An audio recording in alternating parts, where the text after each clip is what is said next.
Tragedia en el Canal de la Mancha. Al menos 27 personas perdieron la vida al naufragar la embarcación en la que intentaban llegar a las costas del Reino Unido desde Francia. En este país, 4 personas acusadas de tráfico de personas fueron arrestadas. Honduras irá a las urnas este domingo para unas cruciales elecciones generales en donde, además de elegir al nuevo presidente y alcaldes, elegirán a los integrantes del Congreso Nacional, un legislativo que podría instaurar una misión anticorrupción con respaldo internacional. Analizamos este tema en minutos aquí en France 24. Colombia conmemoró 5 años de la firma del acuerdo de paz entre el gobierno y la extinta guerrilla de las FARC. Un acuerdo con luces y sombras en torno a la implementación y a las garantías que aún hoy siguen generando debates en la sociedad colombiana. Tenemos los detalles en minutos. Muy buenas noches, bienvenidos a las noticias de France 24. Soy Santiago López González, estamos en vivo desde nuestros estudios en Bogotá, en Colombia. Ya son 27 los muertos que dejó el naufragio de una embarcación en aguas del Canal de la Mancha, una embarcación que transportaba decenas de migrantes que intentaban llegar al Reino Unido desde las costas del norte de Francia. Precisamente el presidente francés Emmanuel Macron pidió a la Unión Europea hacer un esfuerzo conjunto de las autoridades fronterizas. Por su parte, el Reino Unido hizo un llamado para luchar contra el tráfico de personas en la zona del Canal de la Mancha. Andrea Maya tiene los detalles en el siguiente informe. ¿A dónde vas ahora? A Reino Unido. El peligroso recorrido para atravesar el Canal de la Mancha ha provocado la muerte de decenas de migrantes. Con temperaturas bajo cero, muchos viajan por uno de los corredores más transitados del mundo hacia Reino Unido. Pero no todos logran cumplir sus sueños de una vida mejor. Algunos mueren ahogados o congelados. Francia urgió a acelerar el desmantelamiento de las redes criminales que están detrás de esto. Les premiers responsables de cette ignoble situation sont les passeurs. La mayor responsabilidad de esta despreciable situación está en los contrabandistas, es decir, los delincuentes que por miles de euros organizan la trata de personas desde Irak, Afganistán, África, Asia y luego hacen venir a esas personas a Bélgica, Países Bajos y Francia para cruzar el Canal de la Mancha e ir a Reino Unido. Son estos contrabandistas los que tenemos que combatir.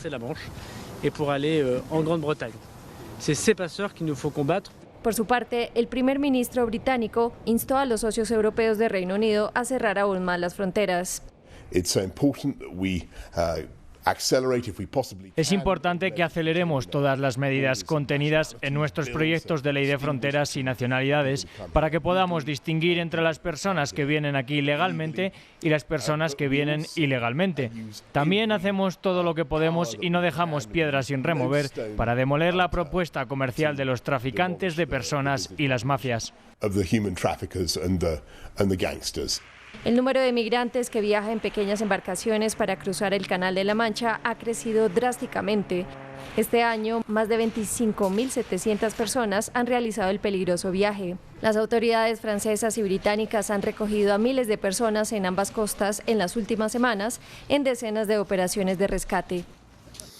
Y en Estados Unidos, un tribunal del estado de Georgia condenó a 3 hombres por el asesinato del ciudadano afroamericano Ahmaud Arbery en febrero del 2020. Para muchos, el caso de Arbery es muestra de la injusticia social en los Estados Unidos.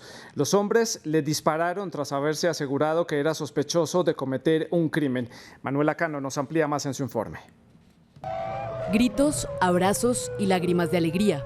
Así recibió una multitud a las afueras de un tribunal de Georgia la noticia de que 3 hombres blancos fueron condenados por asesinar a Ahmaud Arbery en febrero de 2020.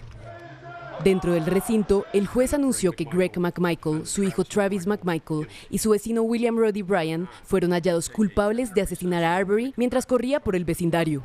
Los acusados lo atacaron después de que uno de ellos denunciara que un hombre afroamericano que portaba un arma se veía sospechoso. Al principio nunca pensé que este día llegaría. A decir verdad, nunca vi este día en 2020. Ahora Kes, al que conoces como Ahmaud y yo lo conozco como Kes, ahora va a descansar en paz. Tras una deliberación que se prolongó durante 10 horas, el jurado determinó que Travis McMichael fue responsable de 9 cargos, incluido el de asesinato malicioso, del cual fueron declarados inocentes Greg McMichael y Bryan. Una decisión que llevó al presidente estadounidense a hacer un reconocimiento al sistema de justicia. nada puede traer al señor Arbery de regreso a su familia y a su comunidad, pero el veredicto asegura que aquellos que cometieron este horrible crimen serán castigados. Para muchos, el caso de Arbery es un ejemplo de la injusticia racial en Estados Unidos, una acusación que tendrá que pasar por un juicio federal en febrero, donde se determinará si el asesinato de Arbery tuvo motivos raciales. Vamos a cambiar de tema. Hablamos ahora de Honduras. Este país el próximo domingo irá a las urnas para unas elecciones generales en medio de un ambiente de incertidumbre, de pandemia de COVID-19, violencia política y también firmes señalamientos hacia algunos de los candidatos por estar implicados en casos de corrupción y de crimen organizado. El ganador de los comicios sucederá al cuestionado presidente Juan Orlando Hernández, hermano de Juan Antonio Hernández, condenado por la Fiscalía del Distrito Sur de Nueva York en 2019 por narcotráfico. Los hondureños también elegirán alcaldes y elegirán a los integrantes del Congreso Nacional, un legislativo que podría instaurar una misión anticorrupción con respaldo internacional. Para analizar este tema hemos invitado a Gustavo Irías, analista político y director del Centro de Estudios para la Democracia en Honduras. Lo saludamos en la ciudad de Tegucigalpa, la capital hondureña. Señor Irías, gracias por estar con nosotros aquí en France 24. Y estas elecciones en Honduras giran en torno a un cambio de dirección en el país para salvar la institucionalidad, digámoslo así, o por el contrario, dejar a Honduras a merced de la corrupción y de la impunidad. ¿Qué posibilidades hay de enderezar el camino de este país centroamericano? ¿Cómo lo vio usted? Bueno, muchas gracias. Buenas tardes.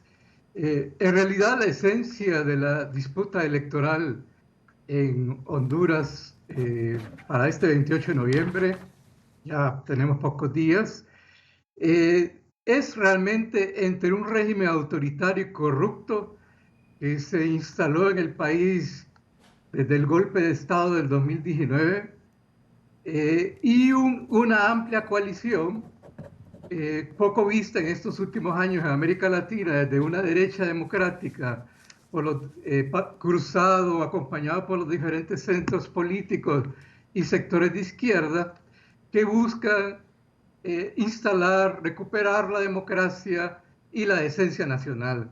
Me parece que ese es el debate central, esa es la esencia de la disputa que en este momento está planteada. Señor Irías, ¿qué tanta confianza hay en este proceso, en la transparencia que pueda tener, también en las autoridades electorales de Honduras? ¿Qué tan independientes son? Y en la corrupción, que ya prácticamente ha abordado varias instituciones del gobierno allí en Honduras. Bueno, esa es la gran pregunta que tiene la mayoría de la ciudadanía, actores incluso internacionales, que están acompañando ampliamente este proceso, porque hay que recordar que venimos de un fraude electoral. Las elecciones pasadas fueron fraudulentas, incluso reconocidas por la misma misión de observación de la Organización de Estados Americanos, que en algún momento incluso llegó a proponer la repetición de las elecciones, pero dado el reconocimiento por el gobierno estadounidense del resultado electoral, la OEA dio muchos pasos hacia atrás. Y sí, el fantasma del fraude está. Sí. Desgraciadamente hay una institucionalidad electoral bastante frágil, marcada por muchos disensos. Señor Irías, también hay mucha expectativa en torno a la elección de los integrantes del Congreso Nacional, porque precisamente este nuevo legislativo podría aprobar la instauración de una misión anticorrupción que podría contar con el respaldo de otros países o de organismos internacionales. ¿Será posible? ¿Usted cómo ve esto? Es posible, es una de las esperanzas que existe. De hecho, estas elecciones por eso tienen un carácter histórico y despiertan, a pesar de la difícil situación del país, muchas esperanzas en esta amplia coalición de fuerzas de oposición. Tener una mayoría simple o una mayoría calificada del Congreso es clave para desmontar todo este régimen autoritario y para poder avanzar en reinstalar una misión internacional contra la corrupción, que ya la tuvimos, pero que fue expulsada a principios del 2020. Sí, Señor Gustavo Irías, muchas gracias por este análisis desde la ciudad de Tegucigalpa, en la capital de Honduras. Vamos a cambiar de tema, hablamos ahora de Colombia. Se cumplen 5 años de la firma del acuerdo de paz entre el gobierno colombiano y la extinta guerrilla de las FARC, que puso fin a 50 años de conflicto armado. Autoridades colombianas y también internacionales, además de víctimas y exguerrilleros, participaron del acto conmemorativo y, si bien destacaron los avances, señalaron las imperfecciones y el reto que tiene el acuerdo de paz en este país para alcanzar una paz duradera. Entre los invitados destacados estuvo el secretario general de la Organización de Naciones Unidas, el portugués Antonio Guterres, quien, aprovechando su paso por Colombia, ha visitado varias zonas que en el pasado fueron blanco de la violencia y se refirió a la implementación del acuerdo y a la necesidad de prestar atención a los asesinatos de los líderes sociales y ambientales en las zonas rurales. Escuchemos. Hago eco de sus llamadas, que se implemente el acuerdo de manera integral y que se proteja a las comunidades vulnerables, a mujeres y hombres, líderes sociales, excombatientes y comunidades, y de manera muy especial los de los líderes ambientales. Y reitero mi llamado para la cooperación plena de todos con las entidades del sistema de justicia transicional en respeto por su independencia y con el deseo de ver la efectiva reparación y también las sanciones necesarias en todo el proceso de justicia. Seguimos hablando de este tema. El expresidente colombiano Juan Manuel Santos, tras la firma del acuerdo de paz entre el Estado y la guerrilla de las FARC, o extinta guerrilla de las FARC, prometió que en 2021 no quedarían minas antipersonales en territorio colombiano. Esto no ha sido cumplido y a diario se registran víctimas. Sin embargo, la paz provocó el nacimiento de varias organizaciones, como por ejemplo Humanicemos DH, que está formada por integrantes por desminadores excombatientes de la guerrilla de las FARC y de integrantes del gobierno. Nuestros periodistas Luis Muñoz y Aurora Bayut presenciaron una de sus operaciones. Veamos. Cuénteme, don Luis, ¿qué hay por acá? ¿Qué acabo de encontrar? Un grupo de excombatientes de las extintas FARC ha encontrado un artefacto. Pero podemos decir que puede ser una mina antipersonal. Un campesino les había avisado de que en su predio podría haber explosivos de la guerra. Y no le subimos. Junto a sus compañeros, Juan Carlos prepara una barricada que reduzca el daño medioambiental. Después, mediante una bala de acero, van a disparar contra el artefacto. Muy lejos. ¿Ya podemos hacer la detonación, Patiño? Listo, vámonos. Ustedes hacen un poquito más acá para que no... Para evitar riesgos, los desminadores se esconden. Para todas las unidades, centinela, fuego en 1 minuto. Un riesgo donde una persona o un animal se puede accidentar, lo estamos quitando, pues. Por eso estos disparos son mejores que los que hacíamos antes. Fuego en el área. ¡Fuego en el área! Ay, marica, ahí sí me lo sacó a volar. Pues decíamos que no sé qué clase de contenedor será, no lo había visto alguna vez. Pero para hacer sí lo utilizaban como contenedores para fabricar minas. Humanicemos es el resultado de los acuerdos de paz entre el gobierno y la guerrilla de las FARC de 2016, aunque su operación no empezó hasta 2020. Reciben financiación del Fondo Europeo para la Paz y su actividad está monitoreada por UNMAS, el Servicio de Acción contra las Minas de las Naciones Unidas. Tiene más de 100 trabajadores y es la primera organización de desminado del mundo formada íntegramente por desminadores firmantes de paz.